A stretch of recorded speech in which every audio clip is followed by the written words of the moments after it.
Boa noite. Boa noite. Campanha presidencial em São Paulo. Dilma apoiada por centrais sindicais. Aécio em porta de fábrica às 6h30 da manhã e Campos defende indústria nacional. Justiça manda soltar ativistas presos durante protesto contra a Copa.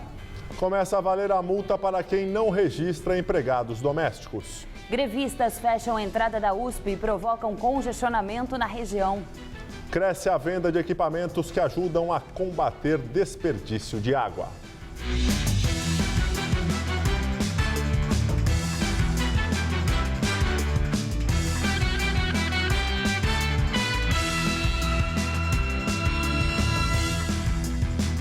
A partir de hoje, quem não registrar um empregado doméstico em carteira está sujeito a multa superior a R$ 800. Em vigor há mais de um ano, a lei das domésticas ainda não foi totalmente regulamentada, mas é considerada uma vitória para a categoria. Cleide cuida de Amelie de 1 ano e 2 meses. Ela já é doméstica há 15 anos e mesmo antes da legislação já era registrada. Faz carinho nela, carinho nela. Ai, que lindo! Isso é bom para mim e para os meus filhos mais tarde, então continua assim, né? Para mim está sendo ótimo. Pela primeira vez, Janúbia tem carteira assinada. Ela trabalhou sem registro por 4 anos como manicure. Para ter mais garantia, optou por ser doméstica. Férias, 13º, a carga horária de trabalho de segunda a sexta. E lá não era assim, era de segunda a segunda e de 6h40 da manhã até às 8 da noite. A segurança do trabalho formal também é importante para Maurício. Cleide e Janúbia trabalham na casa dele.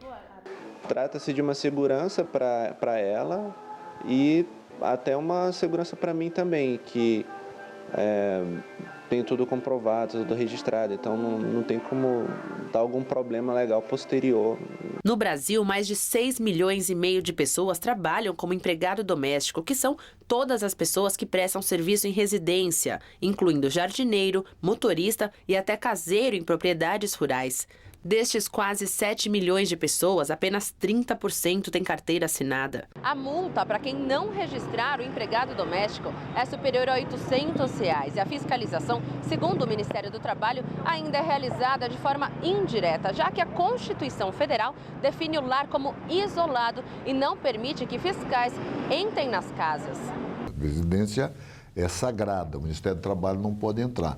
Então, a fiscalização é indireta. As pessoas terão que vir aqui e denunciar, dizer que está trabalhando ou trabalhou sem registro, e aí nós vamos atender.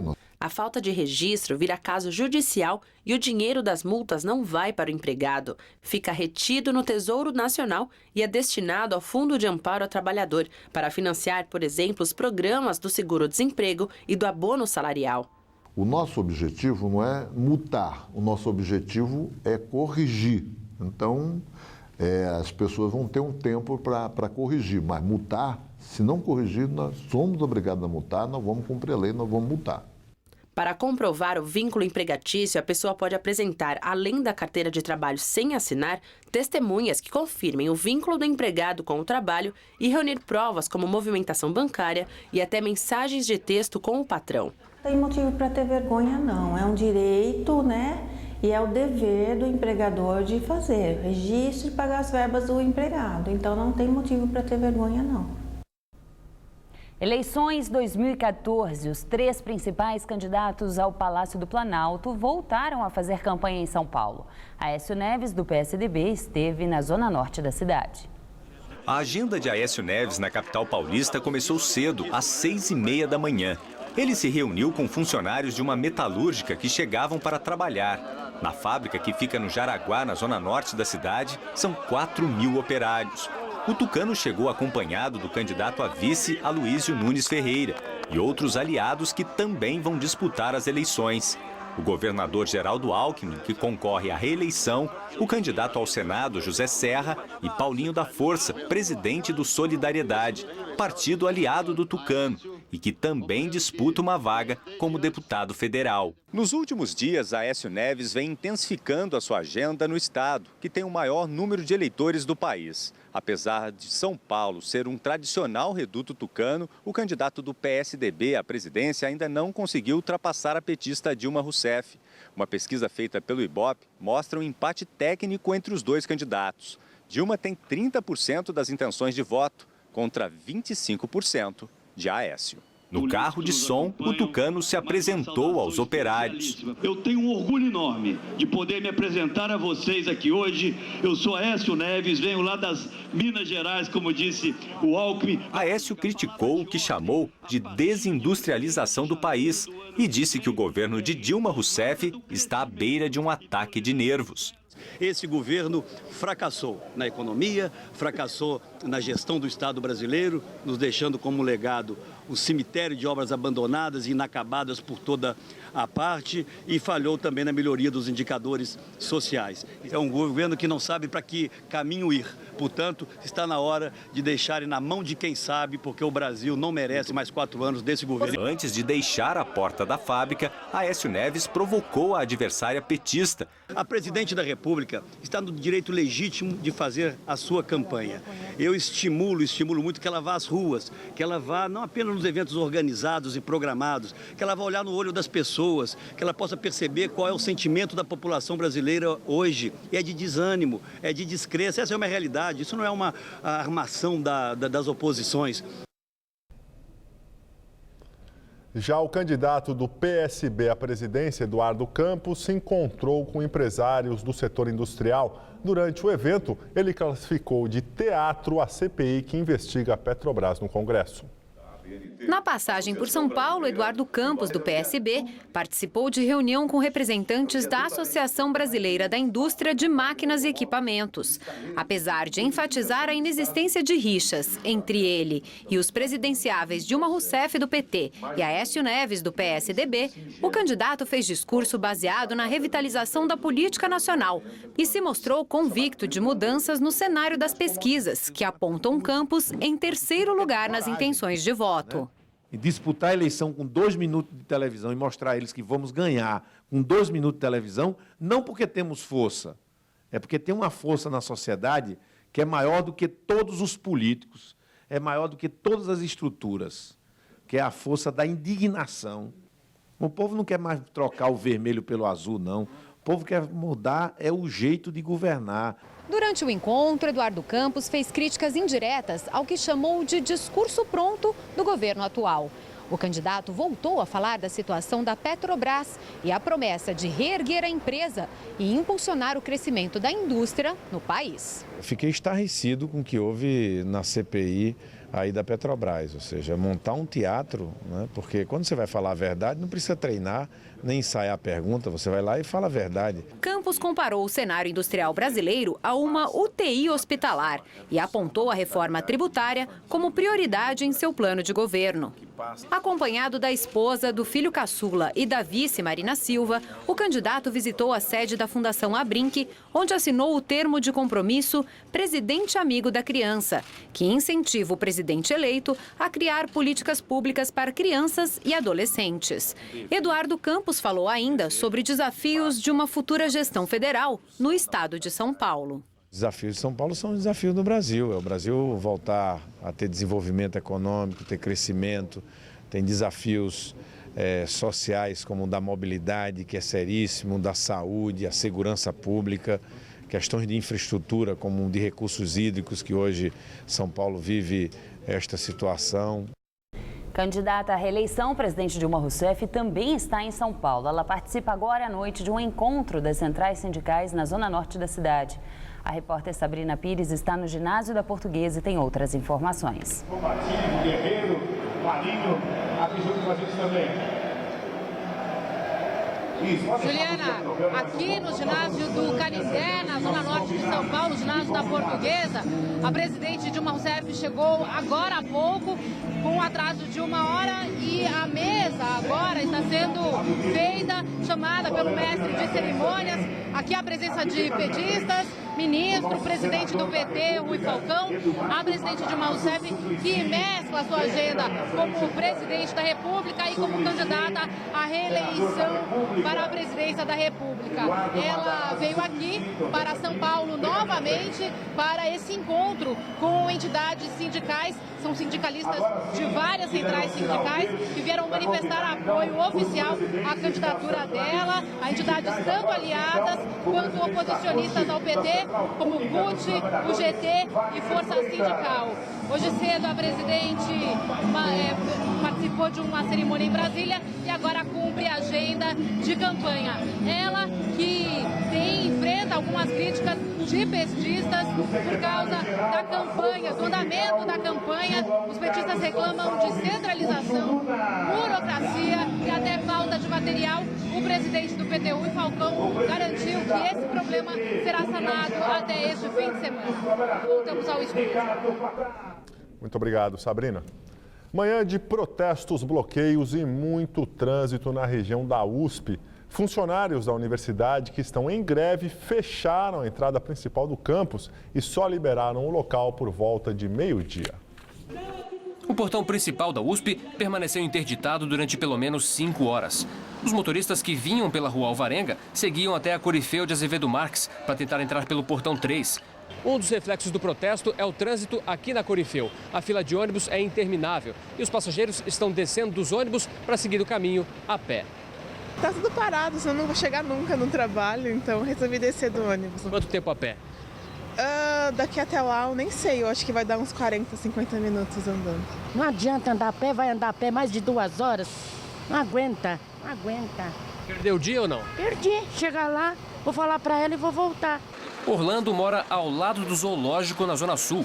Normalmente demora cerca de 2 horas para chegar ao bairro do Rio Pequeno, na Zona Oeste.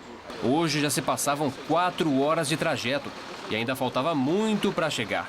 Se quer mudar o país, os estudantes da USP, eu acho que o direito de ir e vir tem que ser preservado, entendeu? Eu acho que a sociedade não tem o porquê pagar isso aí. É histórico, né? Que em 20 anos que eu trabalho aqui, a primeira vez nós ficamos sem dissídio, né? 0% de aumento. Então, eu considero que a nossa greve ela é legítima. Os manifestantes estão sem trabalhar há mais de 2 meses. Além do reajuste salarial de 9,87%, o protesto também foi contra o desconto nos salários por causa dos dias parados. Eles também exigem a libertação do estudante e servidor da USP, Fábio Hideki, preso durante um protesto contra a Copa do Mundo em junho. Com a paralisação de hoje, muitos estudantes de pós-graduação e estagiários não puderam entrar. Tinha uma série de atividades para fazer. Tinha marcado com outra professora e eu não consigo entrar. E agora? Agora eu vou ligar para minha orientadora, falar que eu não consigo entrar, não sei como é que vai ser, voltar para casa, né? Tentei entrar, mas não me deixaram. Fui impedida. Isso prejudica você? Prejudica porque eu precisava fazer o estágio, né? Eu entendo, eu apoio a greve deles, mas eu também preciso batalhar pelo meu, não é só o deles, né? Os grevistas garantem que o atendimento ao público no hospital universitário foi mantido. Está funcionando urgência e emergência. O nosso ideal é muito maior do que o salário, na realidade. Né? A universidade voltar a ser de ensino e pesquisa com a qualidade que tinha e o hospital universitário continuar atendendo com a excelência que atendia. Pouco depois do meio-dia, os manifestantes fizeram uma passeata em volta do campus e o trânsito voltou a ficar complicado. No fim da marcha, os portões foram liberados. No dia 3 de setembro está prevista uma reunião para mais uma rodada de negociações entre as representantes da Universidade de São Paulo e os sindicatos que representam os trabalhadores. Reportagem do jornal Estado de São Paulo afirma que a Sabesp chegou a cogitar a possibilidade de um rodízio de abastecimento para as pessoas que recebem água do sistema Cantareira. A informação, segundo o jornal, constava em um plano de contingência entregue em janeiro pela Sabesp ao Departamento de Águas e Energia Elétrica do Estado de São Paulo. Segundo o documento ao qual o jornal teve acesso, os reservatórios da Sabesp já sofriam com a seca desde 2013 e todas as estratégias foram adotadas para evitar cortes no abastecimento até então. Devido à situação crítica dos mananciais, a Sabesp sugeriu em janeiro desse ano que o rodízio deveria ser implantado. Hoje, o governador Geraldo Alckmin disse que não acatou a ideia por ela ser tecnicamente inadequada e que a economia no uso da água traria mais benefícios. Alckmin citou o balanço parcial da própria Sabesp, que atesta que só no mês de julho, 76% dos consumidores reduziram o consumo de água na Grande São Paulo. Ainda segundo o Estadão, à época do plano, o Cantareira estava com cerca de 25% da capacidade. Hoje, a represa opera apenas com 14,4% da capacidade, contando a utilização da água do chamado volume morto. A crise no abastecimento em São Paulo provoca aumento nas vendas de filtros e aparelhos que ajudam a economizar água. Muita gente procura no comércio soluções práticas para evitar o desperdício. Uma pecinha que, instalada na torneira, faz sair menos água durante o mesmo tempo de uso. Sem o dispositivo, são 4 litros por minuto. Com o regulador, a vazão cai pela metade, sem comprometer o conforto. O redutor custa a partir de R$ 30 e também pode ser instalado no chuveiro e na válvula da descarga. O fabricante diz que as vendas mais que dobraram desde o início do ano em relação ao mesmo período de 2013. O pessoal está se conscientizando que esse é um recurso finito, né, que precisa ser cuidado. 74% dos consumidores da Grande São Paulo, segundo a Sabesp, reduziram o consumo por causa da baixa nos reservatórios com a falta de chuva. O sistema Cantareira chegou hoje a 14,4% da capacidade. A água do chamado volume morto vem sendo bombeada desde maio para evitar o desabastecimento. A retirada da água dessa reserva mais profunda, que nunca tinha sido usada, alertou o consumidor. O fabricante desta marca de purificadores de água registrou um aumento nas vendas de 35% no primeiro semestre, por causa da preocupação com a qualidade. Os clientes atualmente estão reclamando muito de gosto excessivo de cloro, que a água está chegando um pouco turva, escura em casa. Existe rodízio, uma falta d'água, fechou. Em algumas situações falta um pouco d'água. O que acontece? A sujeira que está no cano, tudo aquilo vai na mesma direção. Então existe uma necessidade maior, uma preocupação maior no sentido de tratar essa água até quando ela chega no copo. Foi o que Hélio percebeu. Tive falta d'água aqui umas 4, 6 vezes que eu pude notar nesses últimos meses. Já tinha visto alguma coisinha assim no vaso, uma coisa de suspensão. O filtro que ele comprou custou em torno de R$ 600 e acaba de ser instalado. Aquela coisa que a gente aprende na escola que água não tem gosto é mentira, né? Eu percebi que dá para ter uma água gostosa de se beber, sem cheiro, sem cloro. Mensalão petista. A Procuradoria-Geral da República emite parecer favorável para que José Genuíno cumpra o restante da pena que foi condenado em casa. O Procurador-Geral da República, Rodrigo Janot, enviou ao Supremo Tribunal Federal um parecer favorável ao pedido da defesa de Genuíno, que pede a mudança do regime da pena de semiaberto para regime aberto. O ex-deputado federal foi condenado a 4 anos e 8 meses de prisão por corrupção ativa no processo do mensalão petista. Ele já cumpriu 1/6 da pena, o que é pré-requisito para a solicitação da mudança de regime. Genuíno está detido no complexo da Papuda, em Brasília. Agora caberá ao ministro do STF e relator do processo, Luiz Roberto Barroso, decidir se José Genuíno poderá cumprir a pena em prisão domiciliar. CPI da Petrobras. Ministro das Comunicações afirma que combinação em CPIs vem desde a época de Pedro Álvares Cabral. A afirmação de Paulo Bernardo foi feita em entrevista ao jornalista Fernando Rodrigues do programa Poder e Política, do portal UOL e do jornal Folha de São Paulo. No final de semana, a revista Veja trouxe uma denúncia na qual afirma que depoentes tiveram acesso com antecedência às perguntas que seriam feitas na comissão. O deputado, Fernando, ele não é promotor de justiça, ele não é juiz, ele é um político. Mas há um problema na combinação das perguntas? Eu acho que se há, isso vem desde Pedro Álvares Cabral, porque a primeira CPI já deve ter acontecido isso. Né? A não ser que a gente queira fingir que nós somos todos inocentes, que nós somos muito hipócritas, e falar, não, isso não acontece. Eu vou repetir, CPI é um processo político. E agora vamos ao comentário de política com José Neumann e Pinto. Meu dilema, o que é mais importante? O furo da Veja, revelando a combinação, a cola, né? Lembra da cola? A cola que o pessoal da CPI, por ordem do Planalto, passou para os ex-dirigentes e a presidente da Petrobras, ou a manchete da Folha de São Paulo, revelando o absurdo disso tudo ter sido planejado pelo número 2 do Ministério de Relações Institucionais, que é ocupado por Ricardo Bezzoin, naquele que Lula chamou de aloprado, porque fez o dossiê falso contra o Serra para favorecer a Luiz Mercadante na disputa do governo de São Paulo. Mas aí apareceram Dilma, dizendo o seguinte, olhe, no Planalto não há experts em petróleo. Ninguém perguntou isso para ela, a gente está discutindo outra coisa, né? Mas veio o ministro das Comunicações e esse brilhou.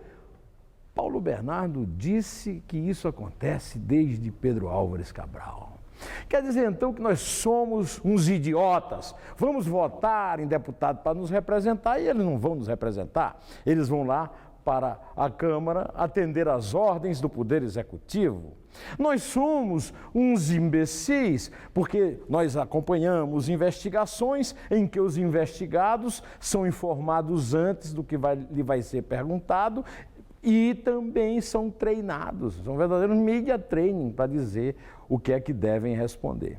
Ora, o ministro Paulo Bernardo devia ser convocado por todos os poderes, o Supremo, a Câmara dos Deputados, o Senado, a Presidente da República, todo mundo, para eles contar essa história.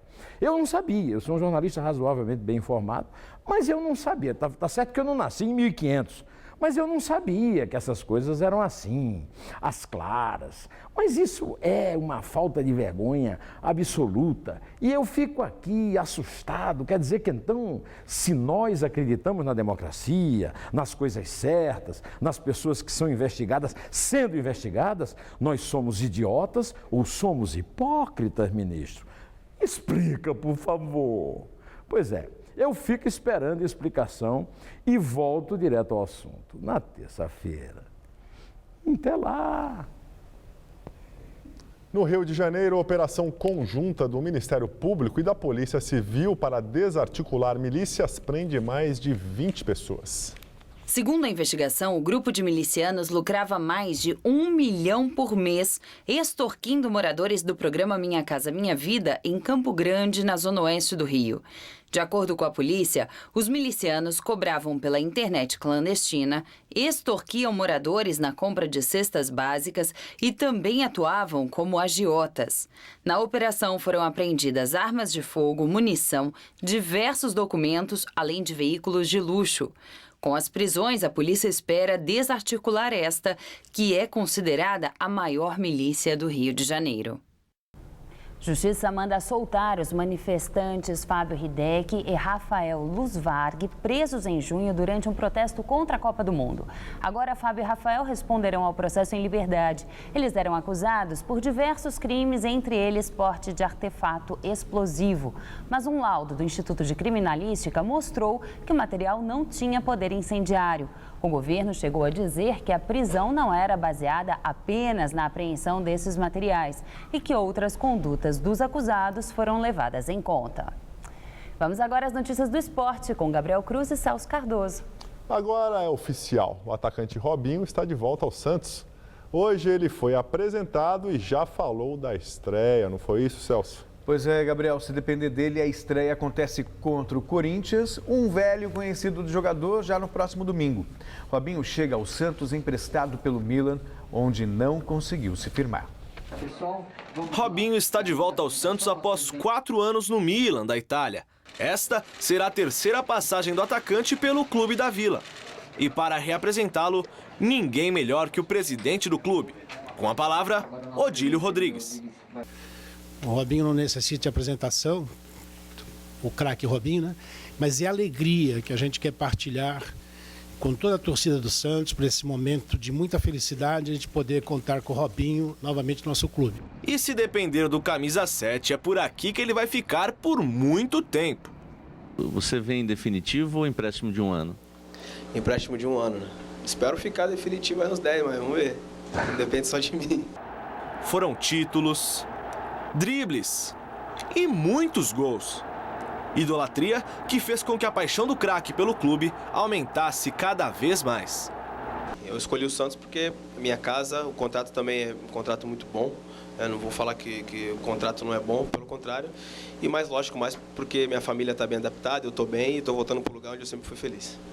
Entre os vários assuntos falados por Robinho na coletiva de imprensa, o principal deles não poderia ter sido outro. O clássico do próximo domingo contra o Corinthians aqui na Vila Belmiro. Eu quero jogar, né? Mas isso aí depende do Oswaldo. Eu acho que tenho que, lógico, treinar, me dedicar fisicamente para ficar melhor, mas se o Oswaldo precisar de mim, tranquilo. A gente tem que respeitar, porque o Corinthians é um grande time, tem um grande treinador, grandes jogadores, né? Nunca foi fácil jogar contra o Corinthians, não vai ser agora que vai ser. Mas enfim, eu quero jogar o mais rápido possível, né? O Santos me contratou para jogar. Então, bem-vindo de volta, para que as pedaladas e o sorriso façam da novela Robinho e Santos mais uma história com final feliz. Ô Celso, o Robinho volta aí com 30 anos, ele já passou por o Real Madrid, voltou para o Santos, foi para o Manchester City, Milan, e aos 30 anos não chegou a se firmar, né? Pois é, o Robinho foi uma das grandes frustrações do futebol brasileiro, porque quando ele partiu do Santos, ainda garoto, para ir para o Real Madrid, na ocasião negociado por 30 milhões de dólares, todos apostavam, vai ser melhor do mundo, que não se confirmou. No futebol brasileiro, no Santos, ele jogou bem nas 2 passagens anteriores. No futebol internacional, não vingou no Real Madrid, não vingou no Manchester City, não vingou no Milan e agora está de volta. Assim, tecnicamente falando, é bom jogador e vai ser importante para o Santos. Até pela média dos jogadores que estão no Brasil, né? Resta saber se a relação custo-benefício vai ser boa, pelo preço que vai pagar para ele. Não é um jogador que lota estádio. E é disso que o Santos precisa também. Agora a Copa do Brasil. Corinthians e Palmeiras estão classificados para as oitavas de final. O Palmeiras avançou ao derrotar o Avaí. Já o Corinthians se garantiu na próxima fase, mesmo perdendo para o Bahia. Veja os gols. Em Salvador, o único gol do jogo foi contra. Railan fez o cruzamento pela direita e o corintiano Guilherme Andrade acabou desviando contra o goleiro Cássio. Como o Corinthians venceu a primeira partida por 3-0, avançou mesmo com a derrota por 1-0 para o Bahia. No estádio do Pacaembu, o argentino Mouti marcou o gol da vitória do classificado Palmeiras sobre o Avaí. O Santa Rita de Alagoas surpreendeu o Santa Cruz de Pernambuco. Tinga fez 1-0 no final do primeiro tempo. Já no segundo, Léo Gamalho precisou de 7 minutos para empatar e virar o placar no estádio Rei Pelé, 2-1. Mas o time da casa foi buscar o resultado e Rafael Silva, de cabeça, deixou tudo igual. A 10 minutos do final, Reinaldo Alagoano, batendo pênalti, decidiu o jogo a favor do Santa Rita, 3-2. Fora de casa, o Fluminense venceu o América de Natal e praticamente garantiu vaga nas oitavas. Cícero fez 1-0 Flu. Já na etapa final, Cícero apareceu novamente para ampliar a vantagem da equipe carioca. E para fechar, Conca recebeu o passe de Fred, driblou o goleiro e definiu. América Potiguar 0, Fluminense 3. O Palmeiras venceu ontem o Avaí, como vimos aí. E hoje, um velho conhecido do torcedor concedeu uma longa entrevista na academia de futebol. Valdívia explicou o sumiço dos últimos dias após a negociação frustrada com o futebol árabe. O motivo desse cancelamento da negociação era que eu não tinha acertado os valores. Coisa que é mentira, eu tenho um documento que comprova que eu aceito os valores.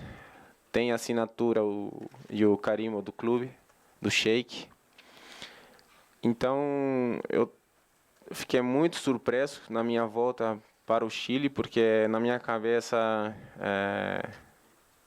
tava tudo certo. Foi aceitado o meu pedido de pelo menos 10 dias de férias. O clube falou que não tinha problema, que podia ir. Era só me apresentar no dia 5 na Alemanha, no início da pré-temporada, que seria lá.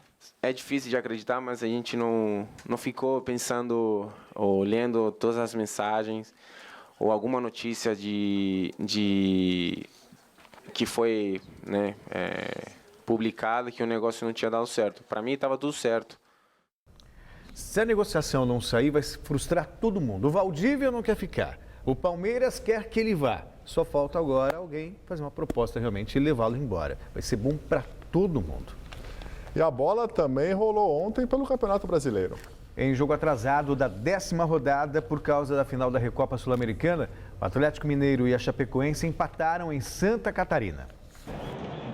41 minutos do primeiro tempo e a Chapecoense abriu o placar na Arena Condá com o zagueiro Jailton. 1-0 para cima do Atlético Mineiro. E aos 47 do segundo, outro gol de zagueiro, agora a favor do Galo. Leonardo Silva, de cabeça, garantiu um pontinho fora de casa ao Atlético. E ficou assim, 1-1 e fim de papo.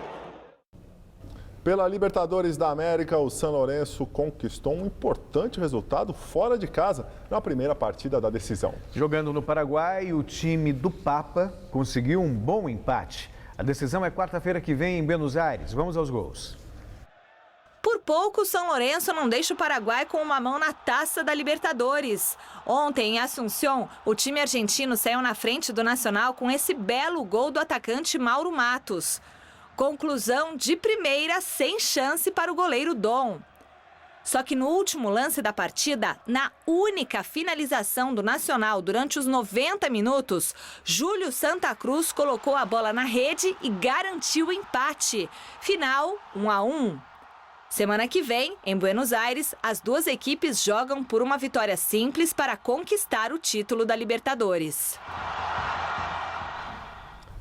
Justiça Federal aceita a denúncia oferecida pelo Ministério Público Federal contra André Sanches, ex-presidente do Corinthians, por crime fiscal no período em que comandou o clube.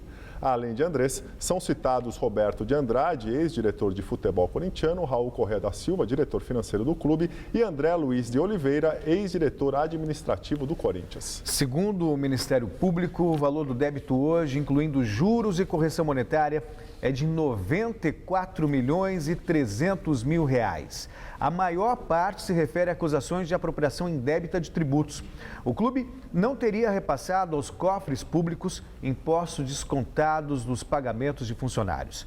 Essa apropriação indébita seria em benefício do Corinthians, não pessoal. Os 4 podem ser condenados a até 2 anos de detenção, além do pagamento de multa. Por meio da assessoria de imprensa, Sanches, que é candidato a deputado federal pelo PT, informou que já houve acordo para o pagamento. O Corinthians informou que está pagando os impostos não recolhidos que são citados na denúncia. Por hoje é só, Gabriel. Muito obrigado, Celso. Boa noite, até amanhã. Juliana, é com você? O tempo seco em São Paulo tem provocado diversas doenças respiratórias e já aumentou em 30% os atendimentos da rede municipal de saúde neste inverno. Hoje, a umidade relativa do ar caiu ainda mais e alguns bairros entraram em estado de alerta. Cenas desta quinta-feira. Sol forte, calor e nenhuma nuvem no céu. No horizonte, uma camada de poeira e poluição cobre a cidade. Os dias têm sido assim neste inverno seco em São Paulo. Sem chuva, a umidade relativa do ar atinge níveis preocupantes. Nesta tarde, chegou a 18%. Pelos padrões da Organização Mundial de Saúde, níveis entre 12% e 20% representam uma situação de alerta, abaixo dos 12% de emergência. Nos hospitais, os reflexos deste clima seco aparecem. O atendimento na rede municipal de saúde aqui de São Paulo aumentou 30% no inverno e são as doenças respiratórias as mais presentes. Poluição e poeira no ar irritam as vias respiratórias. A propagação de vírus também é maior, principalmente em ambientes fechados por causa do frio. Quem já tem doenças sofre mais. Danilo tem bronquite e veio ao hospital com falta de ar. Sempre quando tá ou frio ou esse ar quente, piora. Agora quando tá um ar mais ou menos, um ar bom, aí melhora bastante. Tem criança que dá trabalho na hora da inalação, mas Breno, de 3 anos, já está acostumado. Ele é alérgico, né? Aí eu fico dando inalação para ele direto. As internações por causa dessas doenças também aumentam cerca de 30%. Crianças e idosos são os mais sensíveis, mas todos podem tomar medidas simples para pelo menos tentar passar o inverno longe do hospital. Tomar bastante líquido.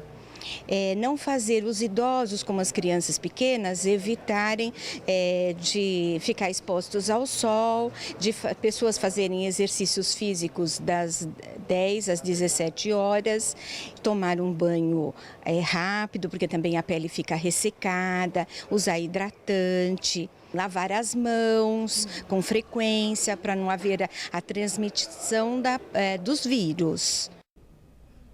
E esse tempo seco deve dar uma trégua ao paulistano.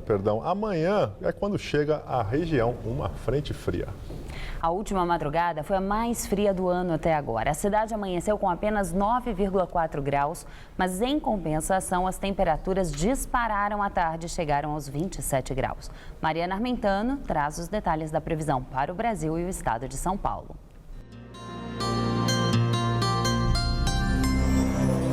Meteorologistas, há previsão de geada nessa madrugada no extremo sul do país, ali na fronteira com o Uruguai.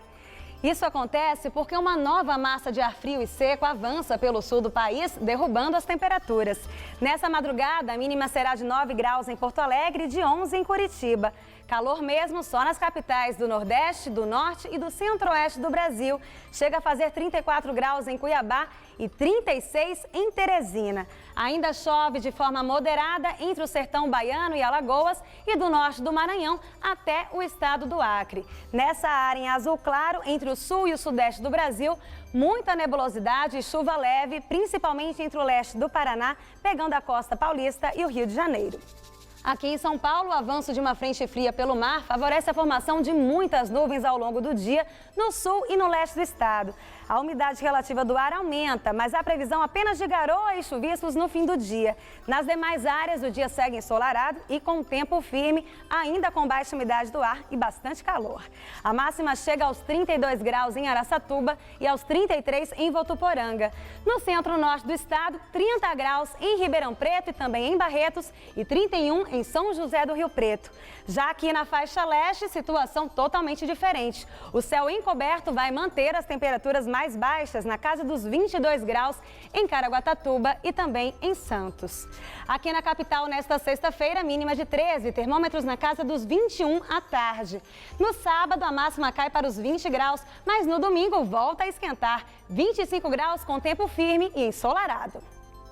Eu volto daqui a pouco no Jornal da Gazeta, edição das 10. Até lá! O presidente Dilma Rousseff sanciona a lei que amplia o acesso do setor de serviços ao Super Simples, regime simplificado de tributação para micros e pequenas empresas. Dilma classificou a lei como um salto histórico na estrutura tributária brasileira, mas admitiu que ainda há avanços a serem feitos. Com a lei, toda empresa poderá aderir ao Super Simples. O modelo centraliza a cobrança de 8 impostos cobrados pela União, estados e municípios, desde que o faturamento anual da empresa seja inferior a R$ 3.600.000, independentemente da atividade em que atua. O cálculo da tributação será feito sobre o lucro presumido a partir de janeiro de 2015. Os brasileiros estão guardando menos dinheiro neste ano. É o que mostra a pesquisa encomendada pela Serasa ao Ibope. Entre os entrevistados que ganham mais de 10 salários mínimos mensais, 57% disseram que guardaram dinheiro nos últimos 12 meses. No ano passado, o percentual era de 76%. Entre aqueles com renda entre 5 e 10 salários, esse patamar ficou em 45%, mas havia sido de 59% no ano anterior. Uma leve queda foi verificada entre os brasileiros que ganham entre 1 e 2 salários. Passou de 26% para 25%. Já entre os que ganham até 1 salário, o percentual de poupadores caiu de 18% para 17% este ano. Para os economistas ouvidos pela Serasa, não houve desemprego ou queda na renda que justifique a poupança menor neste ano. O recuo estaria atrelado à inflação e ao direcionamento dessa poupança para o consumo e aquisições como carro e casa própria. Vamos agora à entrevista do dia com Maria Lídia Flandoli. Faltando menos de 2 meses para as eleições, candidatos intensificam campanhas na guerra pela sedução do eleitor. Hoje, o Jornal da Gazeta recebe Edson Aparecido, coordenador-geral da campanha à reeleição do governador Geraldo Alckmin. Edson Aparecido é político de atuação intensa, como deputado estadual, deputado federal, secretário de Estado e sempre pelo PSDB. Muito obrigada por estar conosco. Bom, o governador Geraldo Alckmin está numa posição muito confortável nas pesquisas de preferência de votos e, inclusive, sendo avaliado que se a eleição fosse hoje, ele venceria no primeiro turno. Acontece que o presidente do PT estadual, Emílio de Souza, disse que Alckmin já bateu no teto e que agora ele vai começar a cair. E que os adversários, e no caso ele se refere à Padilha, têm uma ampla estrada e vão começar a crescer, que Alckmin não tem mais o que crescer. Como é que o senhor vê essa avaliação? Alckmin vai começar a cair? Boa noite, Maria Lídia. É um prazer enorme estar novamente aqui com você. Para nós, o mais importante é a aprovação do governo. O governador está governando o Estado à frente de problemas enormes, dirigindo com muita competência todas as áreas de governo. E para nós o mais importante é a aprovação do governo. A questão eleitoral, a intenção de voto, ela vem como consequência disso. Nós vamos agora, dia 19, iniciar o horário eleitoral gratuito, um momento importante da eleição. A campanha ainda está no momento ainda muito frio, né? Não esquentou ainda a campanha. Então, para nós, o mais importante, na nossa forma de ver, é a opinião pública, a ideia que ela tem, a aprovação que ela tem do nosso governo. Agora, tem uma coisa que todo mundo está aí comentando, mas é que é incrível, né? Geraldo Alckmin está sendo alvo de uma artilharia daquelas pelos adversários, por alguns pontos, questões bem pontuais. Uma delas, a crise da água, a questão da segurança pública e aquelas denúncias do chamado cartel dos trens do metrô aqui em São Paulo. E Alckmin continuou crescendo na preferência de voto. Nada dessas críticas, assim, nenhuma delas atingiu e fez dar uma baqueada, essa subida que ele teve nas pesquisas. Como é que o senhor vê isso? Na realidade, o que aconteceu foi o enfrentamento que o governador fez e o seu governo de todas essas questões. Seja a crise hídrica, todos nós estamos vendo, há mais de 86 anos que nós tínhamos uma seca tão grande e o governador enfrentou, ele, na linha de frente, essa questão, está administrando. Nós vamos ultrapassar este momento crítico e não vai faltar água à população, né? Até porque a população foi extremamente solidária, compreendeu o momento que nós estamos vivendo. A mesma coisa na questão de segurança. O Estado de São Paulo hoje é o estado que mais investe em segurança pública. Quando nós assumimos o governo em 94, para você ter uma ideia, o orçamento de segurança pública era pouco mais de 2 bilhões de reais. Hoje é mais de 24, 25 bilhões de reais, né? A segurança pública é uma prioridade do seu governo e todas as dificuldades que nós tivemos nessa área, o governador da mesma maneira enfrentou, deu resposta, enfrentou o crime organizado. E na questão das denúncias, a mesma coisa. O governador e todo o seu governo, nós fomos esclarecer a opinião pública aquilo que havia acontecido, não deixamos em nenhum momento dar informação à população e fazer o enfrentamento político que deve ser feito. Bom, o senhor falou das denúncias, o seu nome chegou a aparecer, né, nessa coisa das denúncias. Alguns nomes foram excluídos e outros, o próprio Supremo Tribunal pediu que houvesse investigação. O seu caso em especial, como é que ficou? Meu caso foi arquivado as denúncias eram fragilíssimas, isso tanto dito pelo juiz aqui em São Paulo, pela procuradora do Ministério Público Federal, depois o Procurador-Geral da República, o doutor Janot, da mesma maneira, o ministro Marco Aurélio, da mesma maneira. Todos nós sabemos, Maria Lídia, isso foi uma coisa que se foi constatando ao longo do tempo, a maneira com que esta denúncia foi construída, né? Pelo PT aqui em São Paulo, pelo presidente do CAD em Brasília. A questão do cartel ela é muito mais ampla, ela se deu na área da saúde, ela se deu na área energética, ela se deu em vários estados, ela se deu no plano do governo federal. Por que só fizeram com São Paulo o processo de apuração? E o levantamento de nomes que não tinham absolutamente nada a ver com o episódio. Felizmente, no meu caso, isso foi esclarecido à opinião pública, com um posicionamento muito claro da Justiça, nos tirando fora desse processo. Bom, agora voltando para o outro ponto que é muito explorado pelos adversários, que é ainda a crise da água, o racionamento, e já saiu aí da esfera só de adversário político, o IDEC, que é Instituto de Defesa do Consumidor, pede racionamento já. O próprio Ministério Público Federal recomendou a aplicação do racionamento e o governador Alckmin resiste. Isso não é temerário? Não, de forma alguma. Por quê? Porque o governo tomou as iniciativas necessárias para fazer com que nós atravessássemos esse momento delicado. E houve uma plena compreensão por parte da sociedade. Para você ter uma ideia, uma das medidas, além dos investimentos que estão sendo feitos nessa área, né, seja da questão do abastecimento, seja na questão da coleta e do tratamento de esgoto, foram extremamente expressivos no estado de São Paulo. Aliás, se nós tivéssemos a ajuda do governo federal, por exemplo, com a isenção do PIS e do imposto de renda na questão do saneamento, nós teríamos, para você ter uma ideia, mais de 1 bilhão e 200 milhões acrescidos no investimento de saneamento em São Paulo. O que não foi possível porque a presidente Dilma não abriu mão da cobrança desse tributo, né? A população aderiu completamente ao chamamento do governo. Para você ter uma ideia, uma das medidas que nós apresentamos foi que se a população economizasse 20% na utilização da água, o governo daria um bônus de 30%. Então, portanto, haveria uma economia por parte do usuário de 50%. Maria Lídia, na região metropolitana de São Paulo, 82% da população aderiu a esse processo.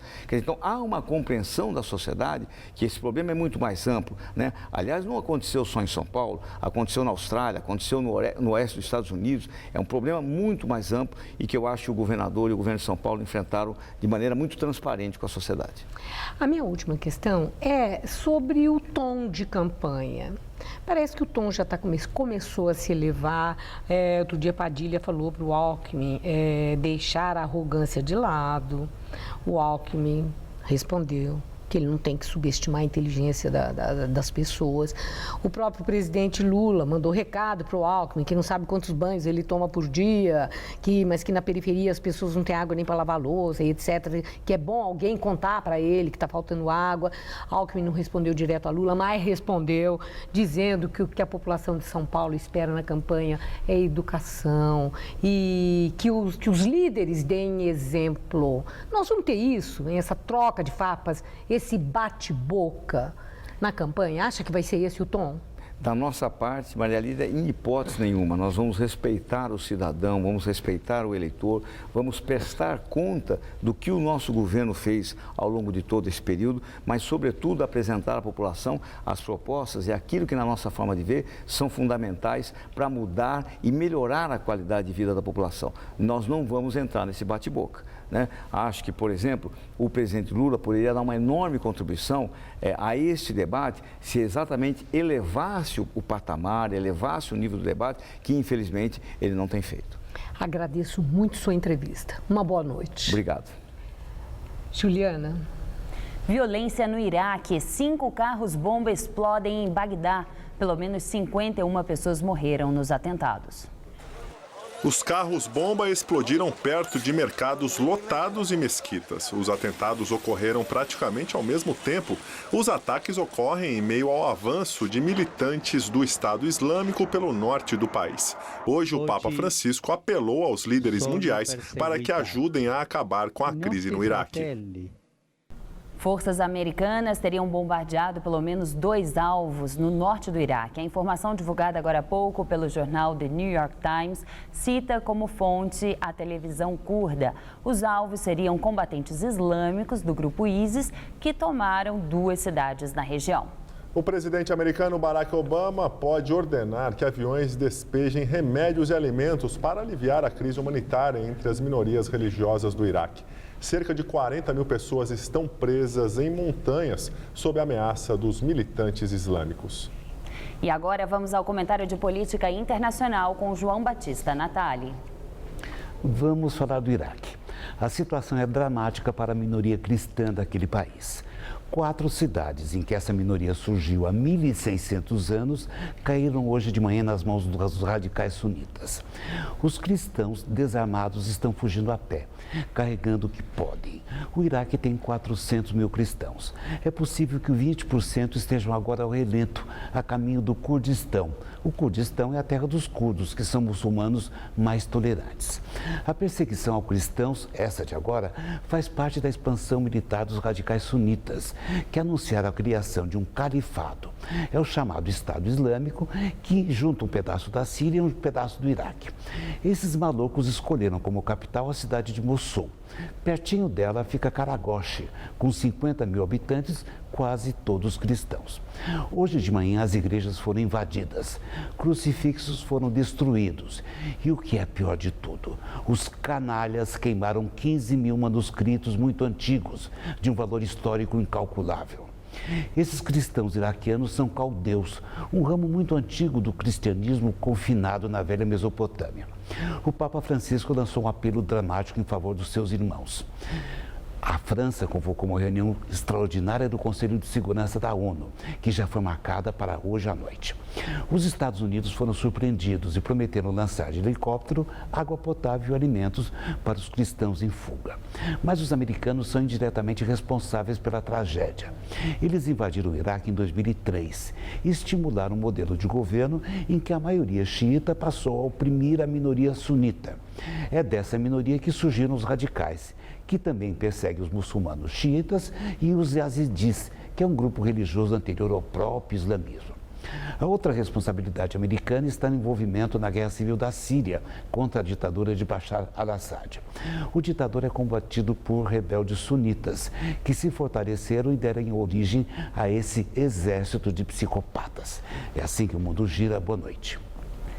Rússia concede 3 anos de asilo a Edward Snowden. O anúncio de renovação do asilo foi feito pelo advogado de Snowden no país. Ele também lembrou que o ex-analista da Agência Nacional de Segurança dos Estados Unidos poderá pedir, se quiser, cidadania russa em 2018.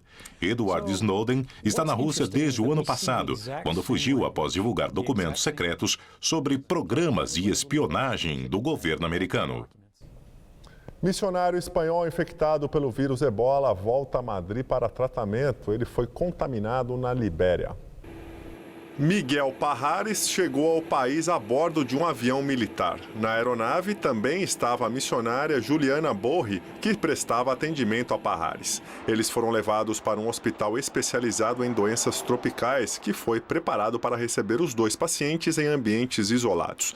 Segundo representantes do setor de saúde espanhol, o estado de saúde do padre é considerado estável. Parrares é o primeiro paciente com ebola a ser levado para a Europa. Hoje, o ministro da Saúde da Nigéria afirmou que o mundo todo está em risco com o surto da doença e não apenas as nações africanas.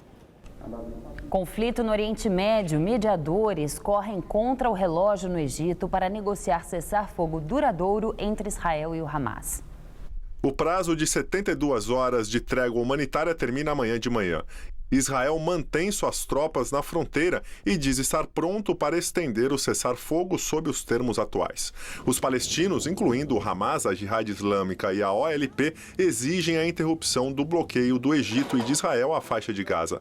O Hamas disse que o braço militar do grupo vai recomeçar os confrontos assim que a trégua terminar, a menos que suas exigências sejam atendidas. Israel diz que se o país for atacado, vai responder com força. Em resposta às sanções dos Estados Unidos e da Europa motivadas pela crise na Ucrânia, a Rússia impõe restrições a importações desses países. O governo de Vladimir Putin vai proibir a importação de frutas, legumes, carnes, peixes e produtos lácteos dos Estados Unidos e da União Europeia. Segundo o primeiro-ministro russo Dmitry Medvedev, a decisão segue um decreto assinado por Putin que proibiu as importações de países que impuseram sanções à Rússia por seu apoio aos separatistas na Ucrânia. A proibição é válida a partir de hoje e terá duração de 1 ano. A Comissão Europeia lamentou a ação russa. Queda do avião da Malaysia Airlines na Ucrânia. Serviço de inteligência do país afirma que rebeldes queriam ter derrubado outra aeronave. O chefe do Serviço de Segurança ucraniano afirmou que os rebeldes derrubaram o avião errado. Eles esperavam abater uma aeronave da companhia russa Aeroflot. Segundo as investigações de Kiev, os separatistas queriam usar a queda do avião como pretexto para uma invasão russa ao país. O voo MH17 da Malaysian Airlines foi derrubado por um míssil no último dia 17 de julho. 298 pessoas morreram. Registros de conversas da tripulação do voo da Air Algérie, que caiu no mês passado, são inutilizáveis. Segundo o responsável pela investigação, Remy Jouti, a fita está danificada. O acidente com a aeronave no Mali aconteceu no dia 24 de julho e deixou 116 mortos. Na Índia, ensaio fotográfico no qual o modelo aparece sendo agarrada por homens causa revolta. As fotos tiradas pelo fotógrafo Raj Shetty mostram uma mulher dentro de um ônibus sendo agarrada por diversos homens. A campanha causou indignação porque ativistas afirmam que ela lembra o caso da garota que foi estuprada em um ônibus no país em 2012. A jovem morreu após o crime. A mãe dela disse que o fotógrafo brincou com a situação e que a família irá apelar à Suprema Corte do país. Ele nega que as fotos foram baseadas nesse caso. Na época, o estupro ocorrido no ônibus levou milhares de pessoas às ruas.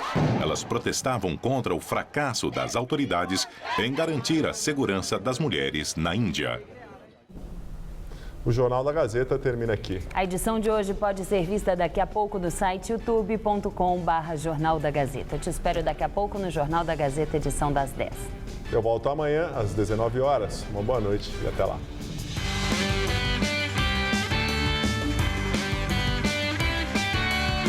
O chefe Valdomiro Santos prepara um prato especial no Todo Seu. Hoje, 10h30 da noite.